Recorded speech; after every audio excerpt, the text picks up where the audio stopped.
இலக்கிய செயல்ல அடுத்து என்ன நடக்கலாம் அப்படின்னா, கௌதம பொறுத்தவரைக்கும் எப்படியாவது தான் அப்பா யாருங்கிறத கண்டுபிடிச்சு தீரணும்னு ஒரு முடிவோட இருக்காரு. இருக்க முடிவு சரியா தவறா? ஏன்னா, கௌதமோட அப்பா உயிரோட தான் இருக்காரு, செத்து போகல. அவங்க அப்பா ஒண்ணும் நல்லவர் கிடையாதே. இருக்கிறதுலயே மகா மோசமானவன் தான் நம்ம கௌதமுடைய அப்பா எஸ்எஸ்கே. அப்படி இருக்கும்போது அந்த அப்பாவை பத்தின உண்மை தெரிஞ்சதுன்னா, கண்டிப்பா கௌதம் தாங்கிக்க மாட்டார் தான் ரேவதி தடுக்கிறாங்க. கௌதம் இப்ப இருக்கிறத பார்த்ததும் நம்ம இலக்கியா போயிட்டு, "அத்தை இங்க பாருங்க. இதுக்கு முன்னாடி நம்மளால உண்மையை மறைக்க முடியும்னு எனக்கு தோணல அத்தை. கௌதம பொறுத்த வரைக்கும் இந்த அப்பா யாருங்கிறத கண்டுபிடிச்சு தீரணும்னு ஒரு முடிவோட இருக்காரு. அதனால இன்னும் எத்தனை நாளைக்கு இந்த உண்மையை மறைக்க முடியும்னு எனக்கு தெரியல. நாம உண்மையை சொல்லிடலாம் அத்தை. வேற வழி இல்ல." "என்ன இலக்கியா, நீ என்ன லூசா? கௌதம் கேட்கிற விஷயம் சாதாரண விஷயமா?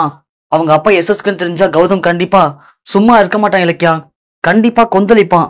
அதோட எஸ்எஸ்கேவுக்கு கௌதம் தான் தப்புன்னு தெரிஞ்சதுன்னா அவன் சும்மா இருக்க மாட்டான். அவன் நீங்க நினைக்கிற மாதிரி சாதாரண இல்லம்மா. அவன் ஒரு மனித மிருகம். அவன் எப்படா என்னை கொல்லலாம்னு பார்த்துட்டு இருக்கான். அதோட எனக்கு ஒரு குழந்தை இருக்குன்னு தெரிஞ்சது, அந்த குழந்தை யாரா இருக்கும், அவங்கள என்ன பண்ணலாம் அப்படின்னு அவன் துடிச்சிட்டு இருக்காமா. அவனுக்கு மட்டும் இந்த உண்மை தெரிஞ்சதுன்னு வச்சுக்கேன், சத்தியமா அவன் சும்மா இருக்க மாட்டான். அவன் ஏதாவது பண்ணிடுவாமா. வேணா இலக்கியா, அவனுக்கு இந்த உண்மை தெரியவே கூடாது. நாங்க ரேவதி சொல்லிடுறாங்க. சரி, நான் எப்படியோ சமாளிக்கிறேன் அப்படின்னு இலக்கியாவும் கௌதமும் சமாளிச்சுறாங்க.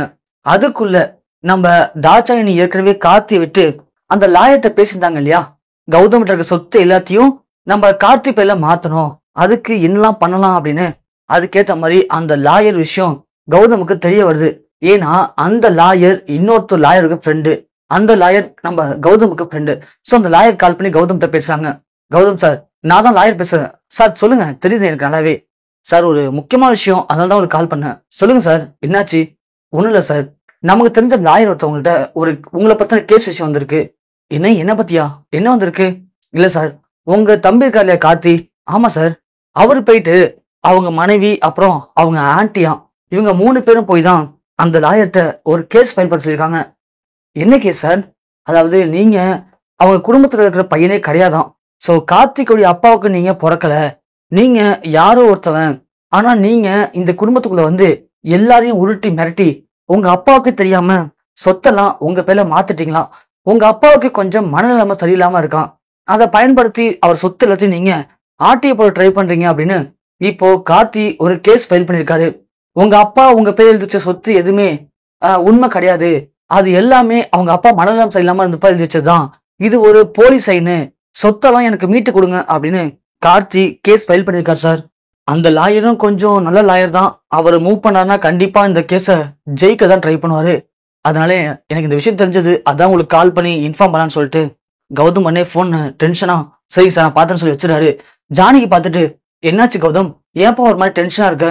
"இல்ல ஜானு, ஒண்ணும் இல்ல." இலக்கியா வந்து, "என்னாச்சு கௌதம், யார் கால் பண்ணது? சொல்லுங்க கௌதம், என்ன ஆச்சு?" "ஒண்ணும் இல்ல இலக்கியா, நானும் போனா போதுன்னு அமைதியா போயிட்டு இருந்தா அந்த தாட்சாயின் எஸ்எஸ்கே சும்மா இருக்க மாட்டாங்க போல." "ஐயோ, என்னாச்சுப்பா கௌதம், இப்ப என்ன பண்ணாங்க அவங்க?" "ஒண்ணும் இல்லம்மா, அவங்க என்ன பண்ணிருக்காங்க தெரியுதுங்களா?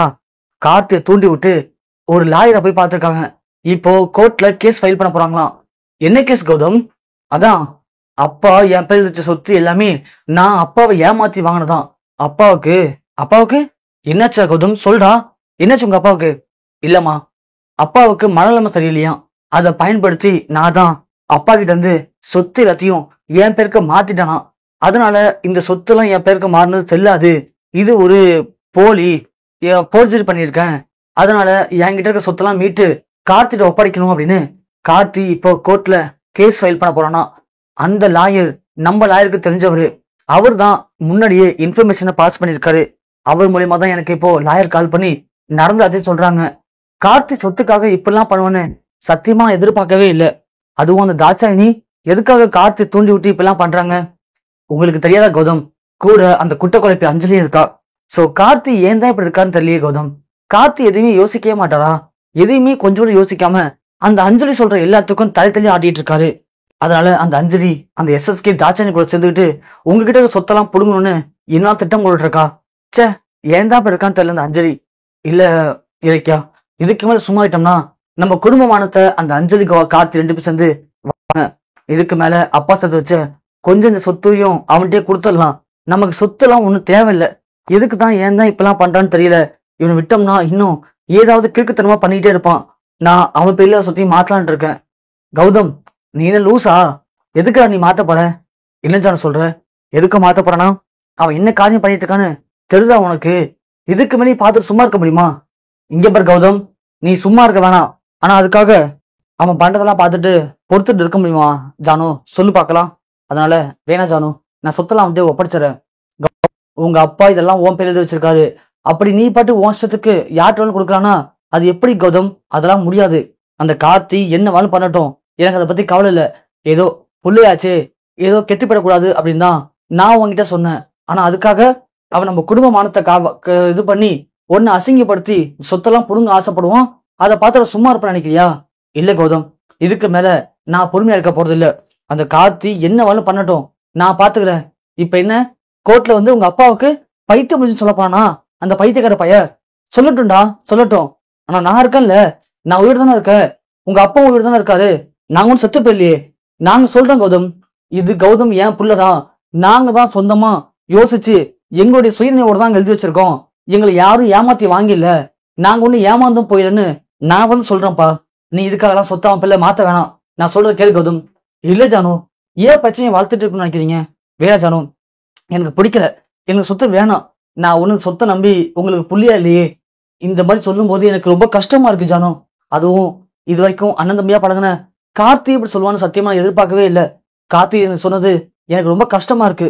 இங்க பாரு கௌதம், நான் திரும்பவும் சொல்றேன், கார்த்தி என்ன வேணும் சொல்லட்டும். அவன் என்ன வேணும் பண்ணணும்டா. நாங்க சொல்லணும், நீ எங்க புள்ளதான், நீ இந்த வீட்டு வாரிசு. உங்க அப்பா அதனாலதான் சொத்தலாம் உன் பேர் எழுதி வச்சிருக்காரு.